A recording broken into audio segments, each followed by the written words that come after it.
One of the this is going to sound so weird to say, but it is true. One of the weirdly refreshing things about having cancer was that people immediately understood.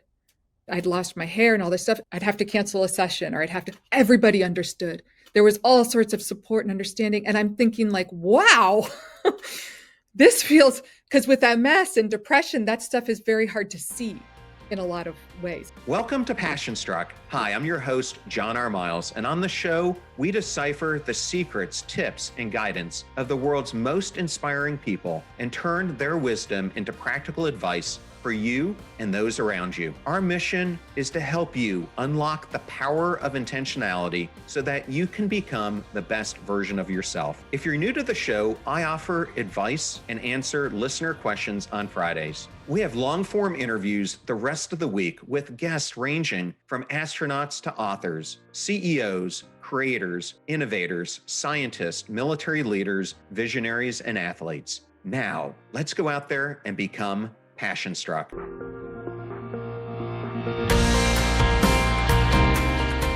I am absolutely thrilled today to welcome Caroline Fleck on Passion Struck. Welcome, Caroline. How are you today? I am doing well. Thank you, John. How are you? I am doing fantastic.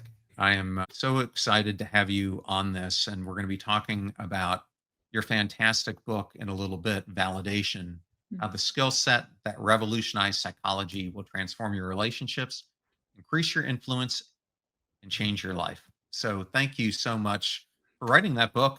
How does it feel to have it out in the world?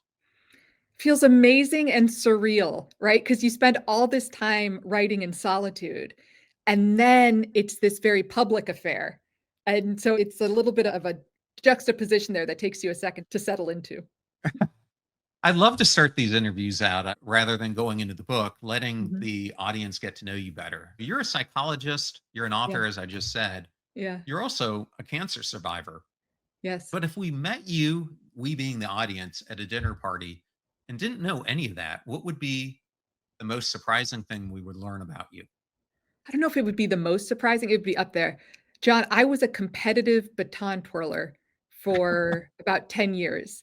And it was like super competitive, like 8 hours a day in the gym. This was my childhood. Basically, I grew up just training all the time in this really weird sport. It's not what I tend to open with, but it's a big part of who I am in a lot of different ways. Well, that takes a lot of coordination. To me, it's almost like juggling. It takes a ton of coordination, and I wasn't good at it when I was not like a natural. And yes, some people are naturally good at baton twirling. I was not. So I had to work really hard to be competitive. Yeah. Caroline, you have lived through things that most people would find overwhelming: severe depression, cancer, which you recently beat, multiple sclerosis, and yet you're here smiling, laughing. You're Mm. out there on the road teaching others. But before we get more into the science of validation, I'd love to know, when you look at the arc of your life so far, what do you see? Oh my gosh. I'll be totally honest because I don't respect anything but honesty at this point in my life. I see a lot of suffering.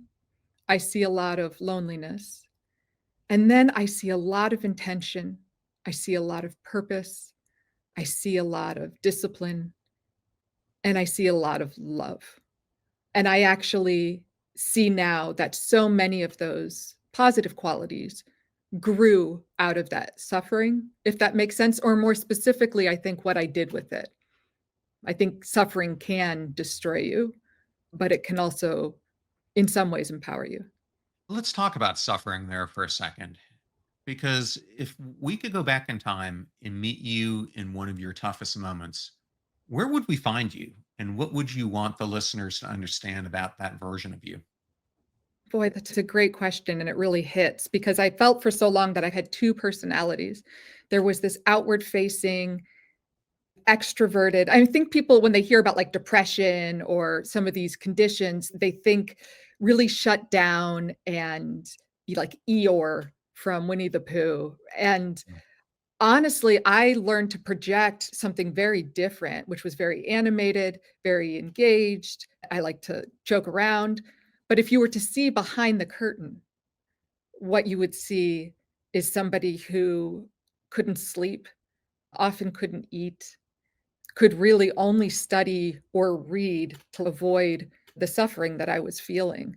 And so you would see someone who was constantly running from themselves and trying to hide the fact that that was their experience. And that had to be painful. And to be honest, I've been there and know how painful it can be. Earlier today, I released a solo episode and I introduced a new concept that I've never heard of.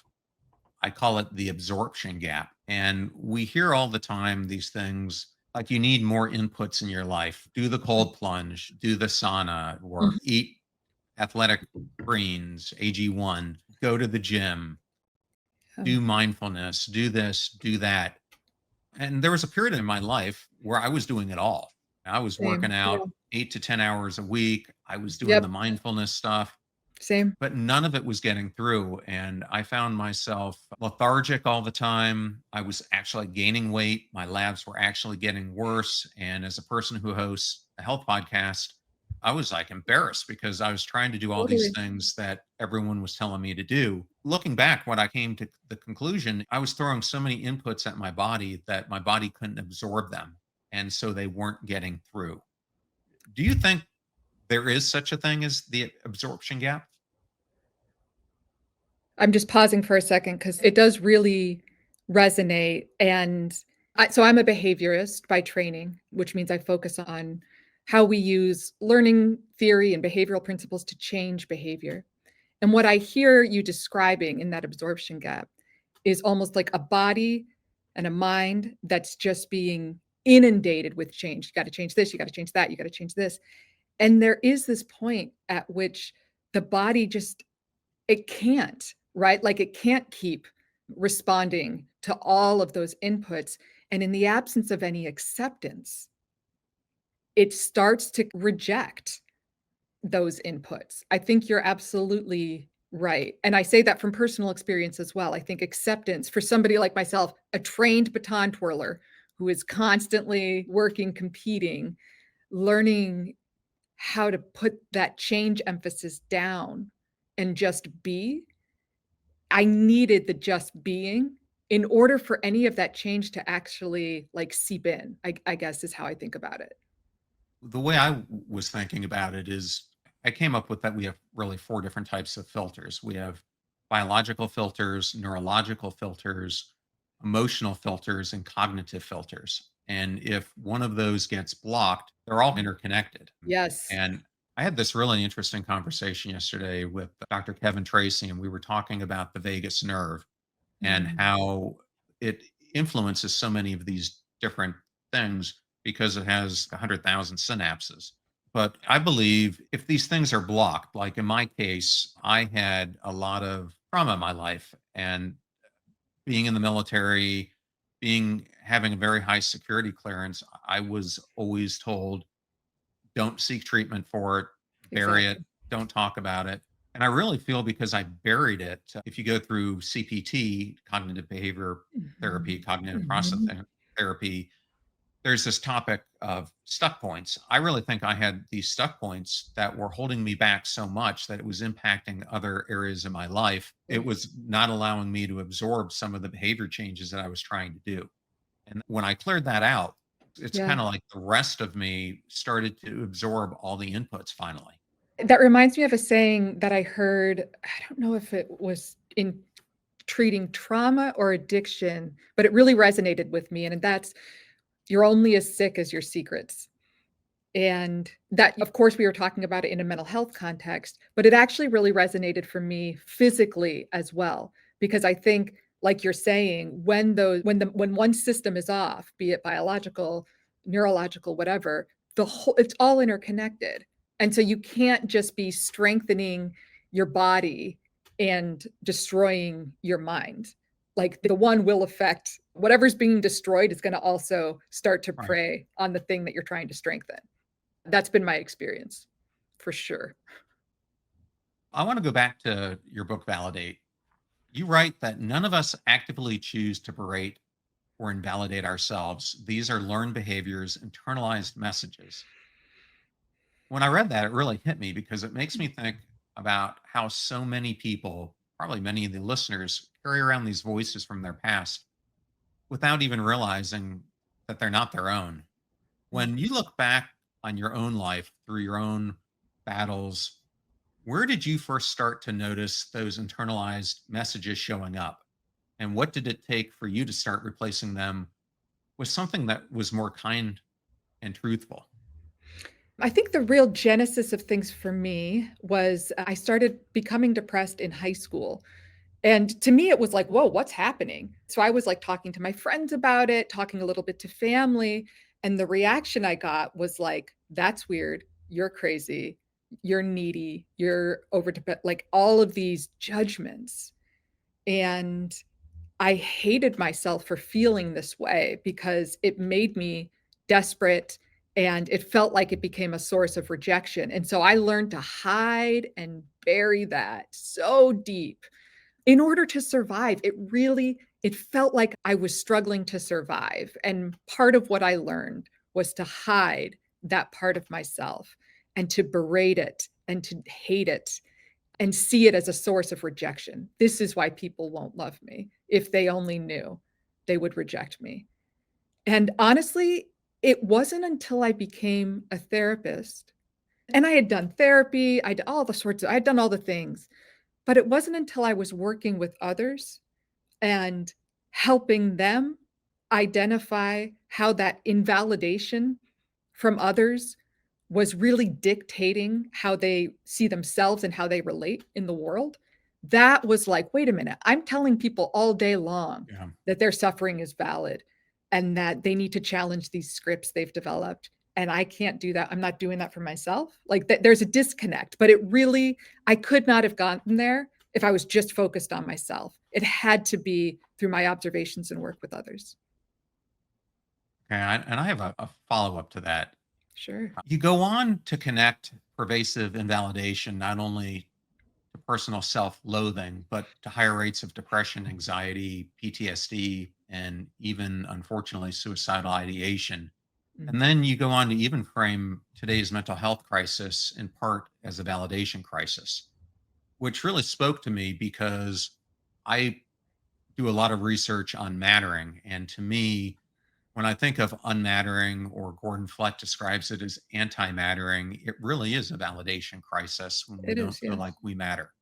That's right. So, if that's true, what does that really mean for how we approach healing? And how can someone begin to dismantle years like you had, maybe decades of self invalidation that they really never consciously chose in the first place? Boy, there's a couple different directions I could go with that. One, and I think I will just say this point because some of the feedback and pushback I've gotten from folks since the book came out, mostly folks who haven't really read the book, but just see some of the buzzwords, is that like, we're not supposed to rely on external validation, right? So you shouldn't be seeking that from other people. And let me tell you, that could not be further from the truth, right? So, to be clear, by validation, we mean communication that one is seen, understood, and accepted for who they are. Okay. Mark Leary, who's a great social psychologist, said, and I think I'm going to butcher this quote, but it was something to the effect of human beings differ from animals not so much in our need to survive or thrive, but in our need for connection. We as humans distinctly need to feel accepted and belonging, a sense of acceptance and belonging. And when we don't, we suffer. We suffer tremendously. So it's not that like the ability to validate yourself is somehow separate from needing validation from others. On the contrary, we learn how to validate ourselves through validation from others. Now, that said, as your question states, what do you do if that validation was lacking? Or worse yet, what if instead of validation, you were constantly invalidated, told that you don't matter, that your experiences are embarrassing, shameful, something to be hidden? Okay, that's invalidation. How do you heal there? One would be to establish relationships in which you're getting more of that genuine validation, okay? Another is to develop a self-validation practice, which I go through in detail in my book. And so you use the exact same skills that you would use to validate others, you use on yourself, but you've got to make it a daily practice because those things, those hateful things you're telling yourself, they're not only a daily practice, they're sometimes an hourly, minutely practice. And you've got to counteract those signals. And so it takes intention and again, somewhat of a formal a practice of kind of walking through that. Yeah. I'm just smiling because for whatever reason, I recently rewatched The Martian, and I'm just thinking of poor Mark Watney, Mark Damon's characters, Um, finding himself completely alone on this planet and having no one at all to validate him at all. That's right, that's right. Well, at least in that situation, so now you're in, like, hermitage mode. But there's an interesting thing there in that we have monks and folks who go off in isolation, but generally speaking, the absence of attention from others is incredibly painful and incredibly punishing. If in this country to torture people, we put them in isolation, right? We deprive them of interactions with others. And it has profound effects on the mind and our emotions. Yeah. I've been to take this, didn't mean to go down this path, but we're I here, love it. so we might Yeah, as let's do well. it. So I've recently been reading Jonathan Haidt's book, The Anxious Generation, and in it, Mhm. speaking of Mars, he's talking about the biosphere in it, and that the biosphere was created in many ways because if we're going to do space exploration, we need to figure out how to live in a closed environment. And I have many friends who are astronauts, and many of Oh, them, before they go up to space, there's a facility down off the Keys that where they become aquanauts and they live under the I water for love a it. few weeks, and it's the closest thing that it could be to being on the space station, which is I why love that. submariners are great candidates for the space program. But it really got me thinking because the biosphere has not worked yet, and it's not worked for a couple of reasons. One, they can't seem to grow the plant life that they need to Sure. survive, including trees, because one of the things they found is that trees need wind in order to grow. But the other thing is that the interpersonal conflicts become so deep that doesn't work either. Yeah. So, what do you think that teaches us? So you're saying the interpersonal conflicts, like how many people are at a station there? I think it's 8 to 10. Okay. But That's if you fascinating. But if you're an 8 to 10 people and all of a sudden you become cast to the side and people aren't validating you or working with you, that could become horrible. It can become Lord of the Flies real quick. These other kind of social ways that we tend to lean in social groups that are not healthy, right? Where we start to form power structures, which are very often based on invalidation and then validation of the powerful, right? That can quickly take shape. I'm thinking of all the social psychology studies that show we are not always our best in a group setting. We are prone to groupthink. We are prone to allowing behaviors that we would otherwise condemn if the group is also allowing them. So, that said, I think that is also a recipe for a very healthy dynamic if it's approached intentionally. Emphasis on the intentionally. So, what would it look like to ensure that these folks feel more like a family than an army that's turning in on itself? And I do think there's a pathway to that. Absolutely. You talked about your depression in high school. I'm going to go back to an early story of mine. When I was somewhere between 5 and 6 years old, I was playing tag in the between two houses, and it's interesting because they've now created rules in today's society about tag, about how hard you can push people, how many Oh, fingers you yeah. can. I might have been the reason for this because my neighbor, I was running away from him and he pushed me really hard from behind. I went flying in the air, crashed through our basement window, and it ended up causing a traumatic brain injury. I woke up in the ER having passed out with tubes in my head. And from there, it got worse. I developed a speech impediment. I developed a lazy eye. Oh So for my the next three and gosh. a half, 4 years, I had to wear a patch I had cognitive difficulties, developed processing issues, a whole bunch of things. But it truly caused me not to want to interface with anyone because I was no longer functioning normally, and kids would make fun of me. Of And when I course. would speak in class, I would lose my thoughts. I would say the wrong things. I couldn't concentrate. So I would just sit there in class. I remember when here I am, this strange kid wearing a patch on my head. And I would just be like, please don't call on me. Please don't call on me. Please don't call on me.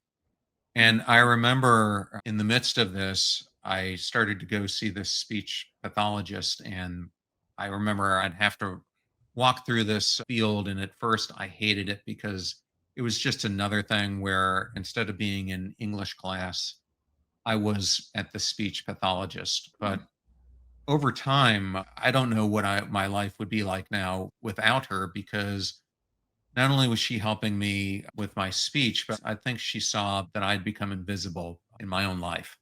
And she started to help me feel seen and Mm. feel cared about. And she helped me in far more ways than just my speech, which allowed me to find the courage to overcome all that.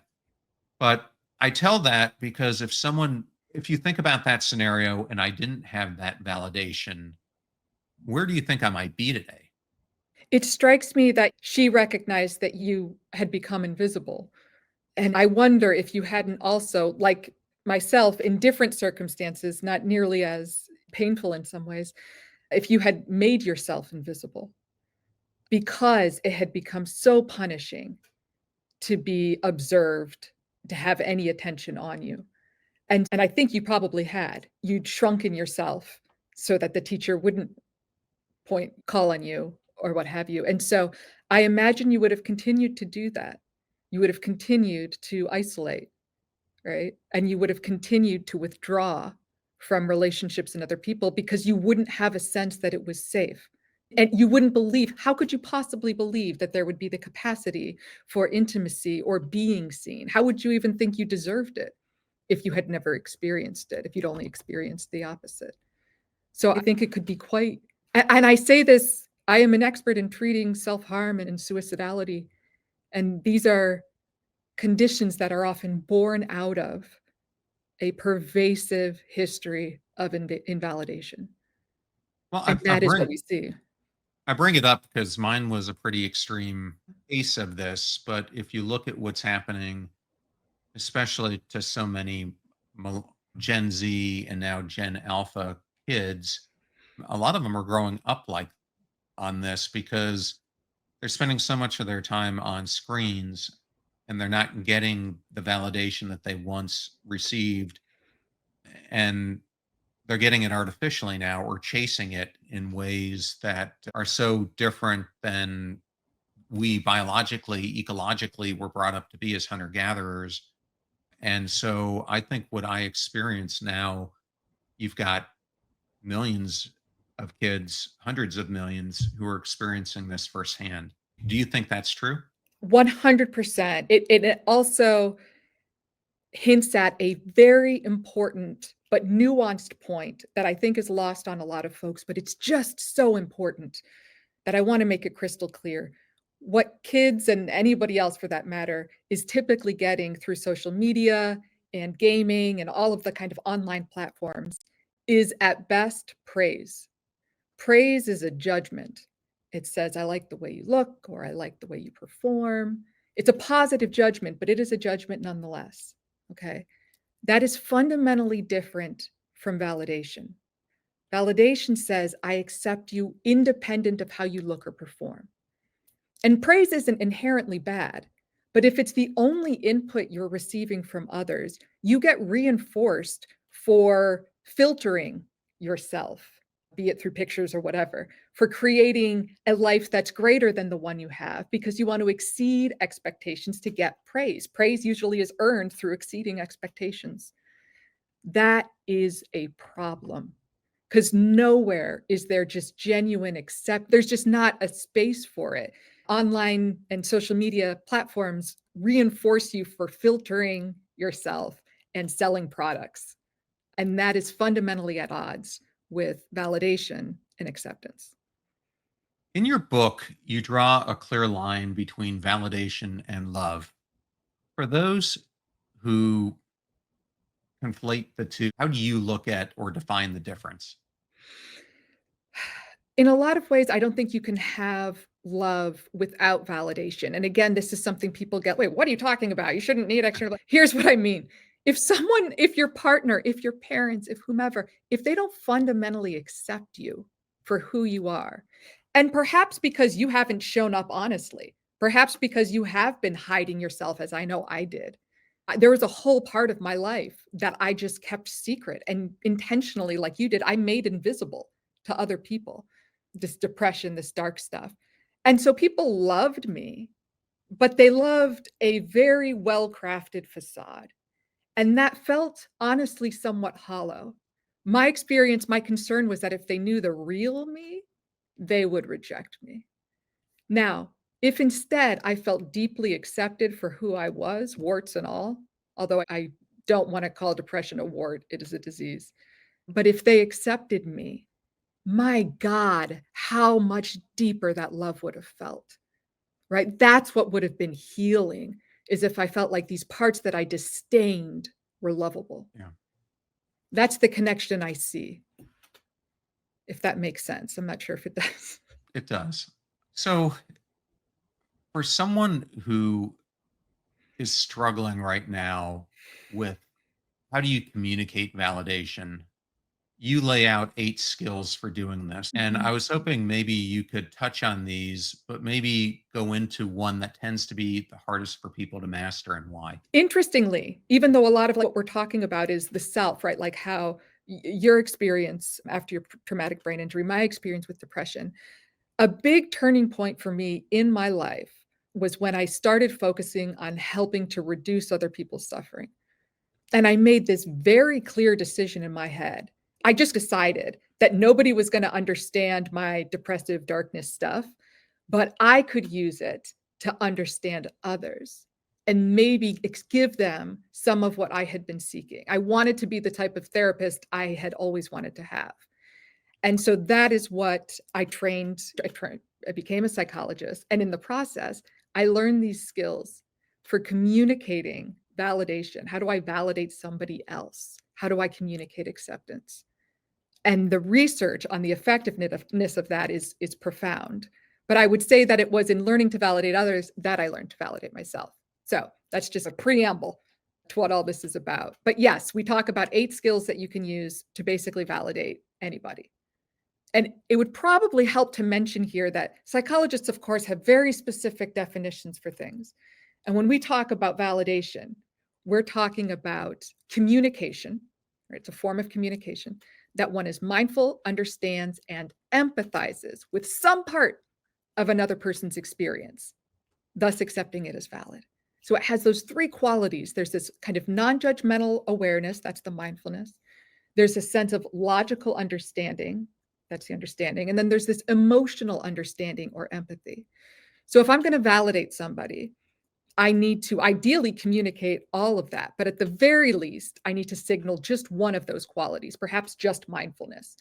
Right? If I'm sitting across from somebody and I don't understand or empathize with them, the least I can do is be mindfully aware. And it sends a subtle signal of validation. I'll just pause there because that was a lot of information. I'm glad you brought those 3 up because I want to go to a real life scenario from your book where this kind of came up. You write, I have multiple sclerosis. I said with tears in my eyes. Marcia Linehan stared at me blankly. So what? She asked. This, reader, you write, was not the response I was expecting from the person who had revolutionized modern psychology with her insights on validation. What were you feeling at that? You were in the midst of time, you were at Duke completing a doctorate program. I was actually in Washington at that point. I had moved for my Okay. postdoc. So I was in Washington. Yeah.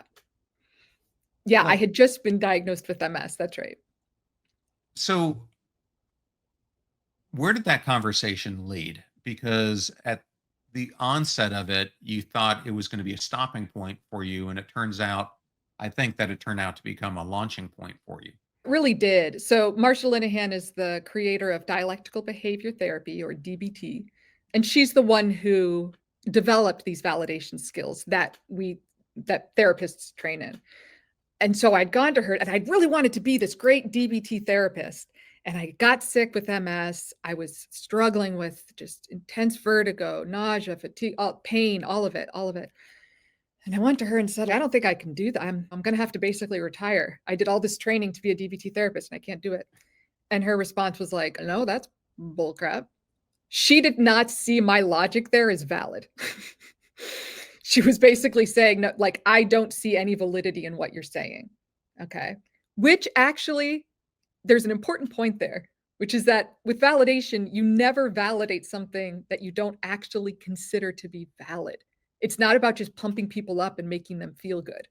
Okay. She didn't see the validity in that statement. And in the moment, I'll be honest, that felt a bit judgmental, the way she delivered it. What she did instead was to challenge my interpretation. And she said, no, you need to be a DBT therapist because you have MS. Like, you suffer deeply. Other people suffer deeply. This is a treatment for people who suffer deeply. We need all of this to connect. So whatever you're experiencing, you need to use that to help you understand and connect better. And yes, you're going to have to make some adjustments. It's not going to look like how it looks for every other therapist. You're not going to be on call 24/7, or you might have smaller practice or whatever. Yeah. But you need to use this, was her point. So she was invalidating my assessment of the situation while simultaneously validating my capabilities. Only she could pull that off. I couldn't pull that off. I have a friend, Rory Vaden, who has this saying, "You're best positioned to serve the person that you once were." Oh, I I think love that. so. Oh. I think that captures what you were just saying and what she was trying to tell you. That's exactly right. And that right there, it's such a key. I don't know if I could just have everybody feel that in their bones, because your suffering, then it's not about you. It's about what it can do for other people. That moment with her was a turning point for me. I had that realization then, and it served me when I was then diagnosed with cancer. It served me when I was experiencing different struggles in my life. I stopped from that point forward.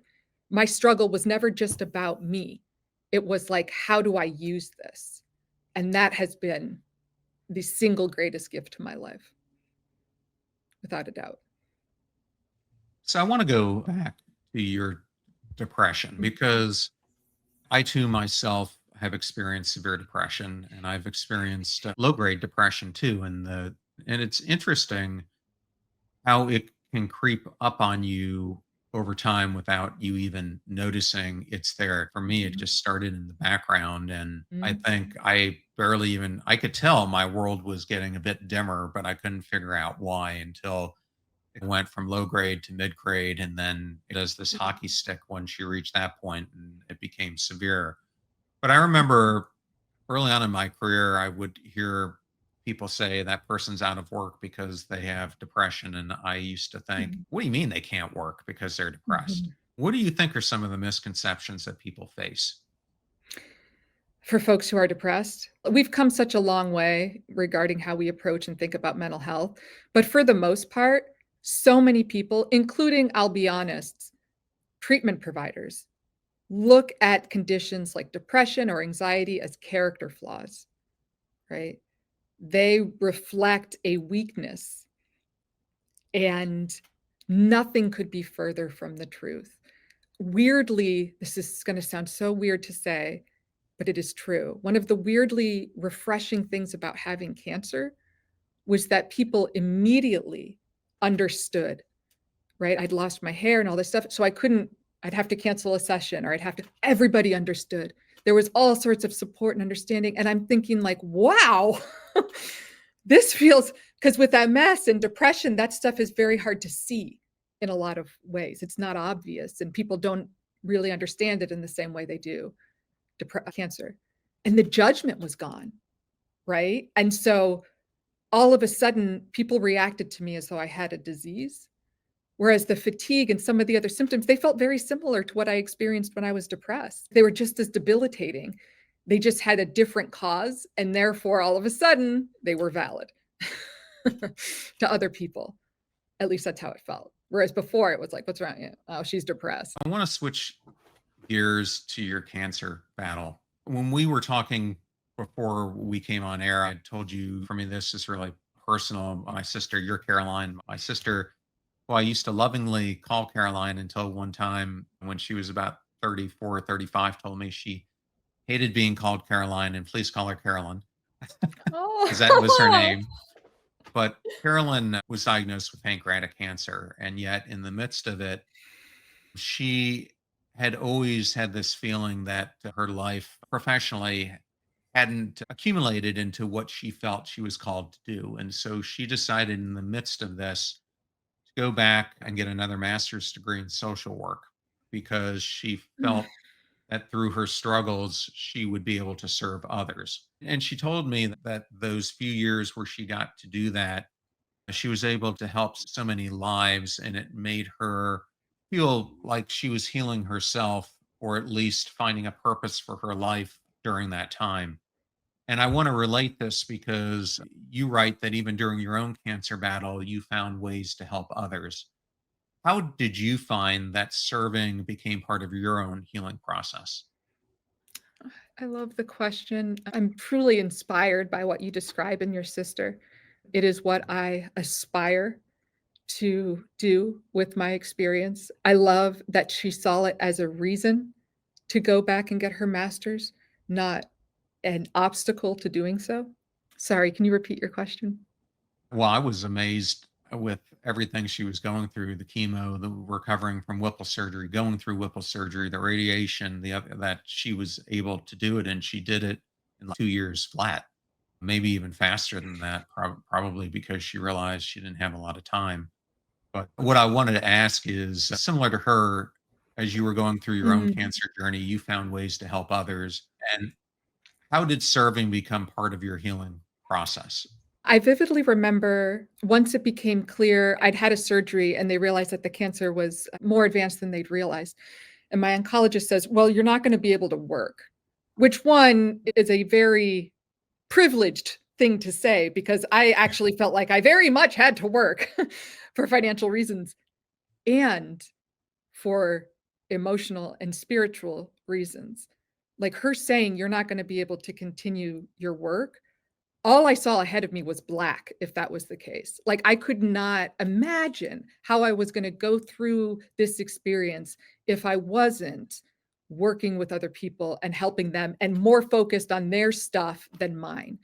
So, I did in fact choose to continue working, albeit in a much more limited capacity. But I also, just immediately would try and find to reduce suffering, and it doesn't have to be as huge as being a DBT therapist who works with suicidal people. The day that they told me I needed to get chemo, I said to my husband, "We are going to find" there was a kill shelter up the street, or not up the street, about 20 minutes away, and we went there and got 2 kittens who are on death row there, and we took them home to foster them and I wanted to get them healthy. And that was just like, let me focus on this. And of course, being us, we ended up keeping the kittens. But every day, like I see that they are alive and they are thriving, and they would have no doubt died. And I know it's a small thing and it's an animal, it's an X, Y, or Z, but oh, I love that my cancer enabled that.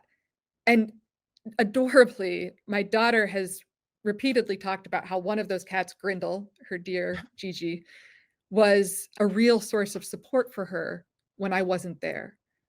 And in fact, I didn't realize the extent to which she felt that I wasn't there until she talked about cuddling with Grindle in her bed, and we were teasing her about her bizarre obsession with this cat, and she revealed that she really sought comfort in this animal and felt like the animal had really been there for her.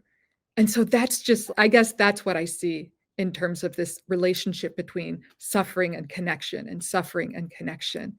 It's just it's there if you make it. Yeah. And since you brought her up, I know one of the most difficult aspects of My sister's journey was my nephew Miles was 11 or 12, might have been 10 when she was diagnosed. And I know for her, life milestones were I want to see him get to graduate from eighth grade, which she missed by a few weeks. But she was really wanting to see him graduate from high school was her big goal. For someone who's listening, who, whether it's a cancer diagnosis or another diagnosis you get, how do you explain this to your child? Because I know for Miles, it was hard for him to comprehend because at first your parent looks like they're healthy and they don't understand the gravity of the situation. The other obstacle there is that you go from looking very healthy to, in a very short period of time, especially if you're going through chemotherapy or something, looking very sick. And that is rattling for anybody, much less a child. It's this combination, and we didn't do it perfectly in every sense of the way, far from it. But it's this balance of honesty and protection. And it's like trying to know, what are you honest about and what do you protect them from? And we didn't always get that balance right. But I think the tendency is to inform kids less about what's going on. And the consequence of that can be that they feel like, oh my God, you end up in the hospital and they didn't realize that was an option. Like, what? Whoa, whoa, you could go to the hospital? Like, you're there for a week, as I was at one point, almost 2 weeks. It's like, wait a minute, this was not what you guys described. And so I think you've got to be transparent and obviously careful about what you disclose. But it's that honesty piece that I think people tend to err on the side of caution, and that is Right. a mistake in some ways. Thank you for sharing that. And I just want to go back to the service aspect. And what I Mhm. wanted to ask you is if someone is in the midst of deep suffering of any type, how can they begin to emerge from that suffering by using small acts of service to be small acts of self restoration? Oh my God, I love that small. There's some really fascinating studies on retirement homes and plants. And so they looked at, I don't know if you've heard this, they looked at No. giving folks in retirement homes who had similar levels of functioning and health separated into groups as we do when we're running experiments. And they gave one group some plants to take care of. And the other group, they got no plants. What they found was that the group that received the plants significantly improved on all indices, all measures of activities of daily living, ability to thrive. And I can't recall, thanks to all the stuff I've had done, I can't quite recall the exact finding, but I'm pretty sure I'm pretty sure they lived significantly longer. And we're talking about just having a house plant to water. And so I do think, and I know what it's like to be like on your back depressed, but if you can just, I'm not kidding, like just get a plant, just when you go out and it's so painful, I want you to stop focusing on yourself and instead just try and make one person smile. Maybe it's because you smile at them, but you need the focus to be off of you because what you're experiencing is too painful. Put it on someone else and just let that be where your attention rests. If you learn to control your attention in that way, you will suffer significantly less in some ways because that suffering will have had meaning. I don't know, that all sounds very hokey as I say it out loud, but it's my anthem at the same time. I think there's another aspect of it. I'm sure you're familiar with your work with Dacre Keltner's work on compassion and awe. Yeah, yeah. And I always bring him up because he has this concept that he's termed moral beauty. And it Mm, moral beauty he has found in his research is when we find awe more often than any other way. And the most, I guess, the easiest way to experience it is when you witness someone else do an act of service to someone else and you feel the awe coming off of it, or you yourself mm, perform that act of service. So to mm. me, which also goes into his research, if you're creating more awe by doing these acts of service, it also triggers the vagus nerve, which could also lead to more compassion and emotional healing if you play this full circle. So it really is interesting where, when you look at this, where it could go. It is, and I know this sounds very basic, and it's okay, you're gonna cure depression by smiling at people in the street. No, and Yes. If it is what gets you out of your bed and you are doing this consistently and it is reinforcing, that's what we call behavioral activation. It's an evidence-based treatment for depression, which is to go out and engage in the world in ways that you are no longer doing because you're depressed. So this isn't just fluff. This is survival, in my opinion. The problem is we get very all or nothing when things are dark. And so it's, oh, I haven't even called my mom back, or I haven't gone to my kid's recital. I can't do anything. And instead, in those moments, we need to actually focus on the smallest piece that we could bite off. Like, what's just one thing I could do right now? But it has to be for somebody else. I don't care if it's just leaving a positive Yelp review. Okay. It's just take the focus off of you and your pain, because otherwise that pain is going to run the show. It is going to eat you up. So you need to stop feeding it with attention. That's what it feeds off of. I think. I know.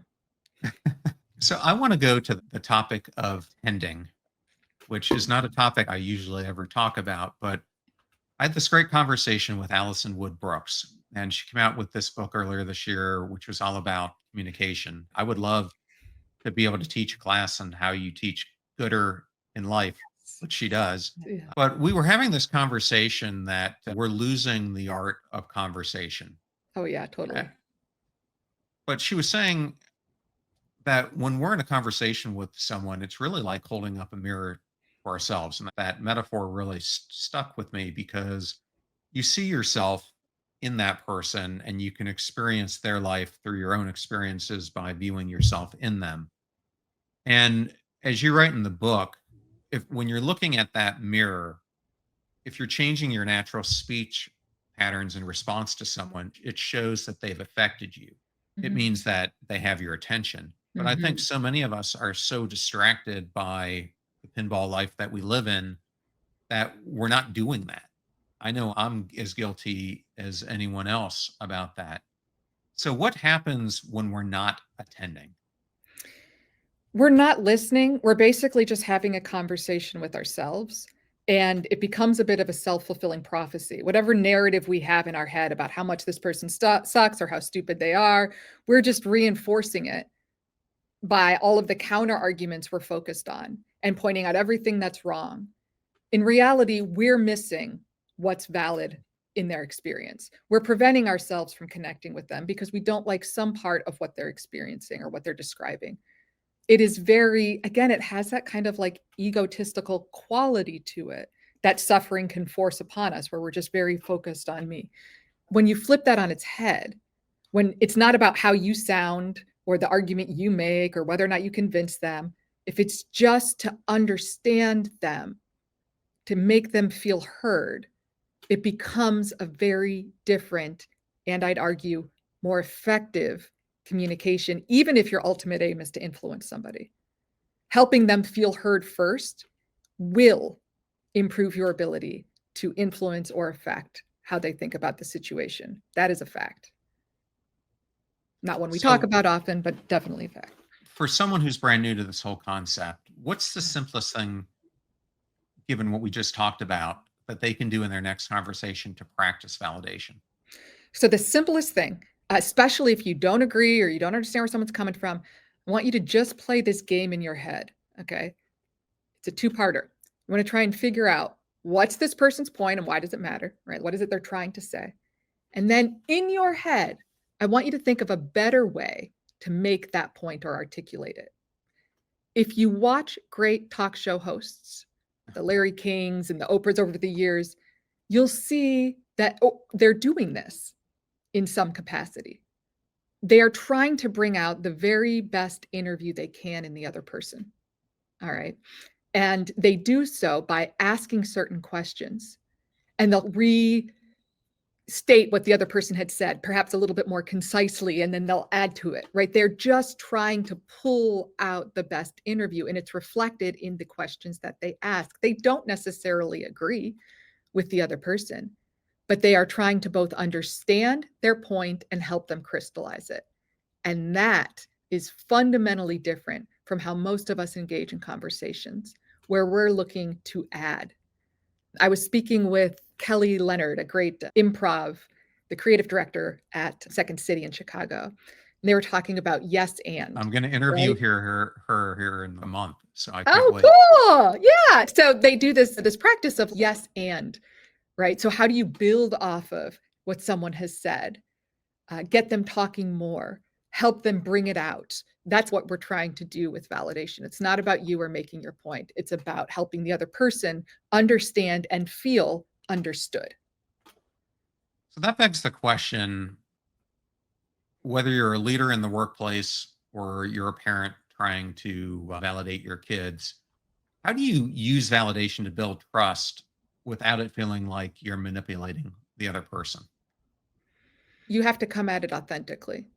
Okay. So if I am just trying to get what I want, that will come across. It's what we feel from politicians. They're saying all the right things, right? But there's this sense that they're placating, they're working me. And so in those moments, again, the talk show host is really just trying. Their intention is just to get the best answer, the best communication, the best interview they can get out of this other person. And that's what shows through. So it does all come down to what is your intention here? And it has to just be to communicate mindfulness, understanding, and empathy. If it's going to work, if it's going to actually increase psychological safety and build trust. Caroline, when people finish validation, what do you hope that they not only understand, but they actually feel? On some level, this is going to sound weird, but I hope they feel validated. Genuinely, I hope they see that some of the hurt that they were experiencing, that they have experienced, has come out of feeling not seen. And that there are people who understand that, and hopefully they can now understand that. I've had a lot of people reach out and say just that to me, that in reading this, they found themselves feeling deeply validated, and that it made it easier for them to understand how to speak this language, so to speak. That is what I would want, for folks to come at it both inspired to use these skills, but also to feel a sense of validation as well. And a listener wants to learn more about you. Obviously, we'll have the book in the show notes and everything Mhm. else. Where are the best places for them to go? I am on Instagram, TikTok, Dr. Caroline Fleck. Go to my website, drcarolinefleck.com, where I have awesome behind the scenes footage of some of the conversations and stories that are in the book with videos and photos and whatnot. Well, Caroline, thank you so much for being here. It was such an honor to have you on Passion Struck. This was such a blast, John. Thank you. Thank you so much.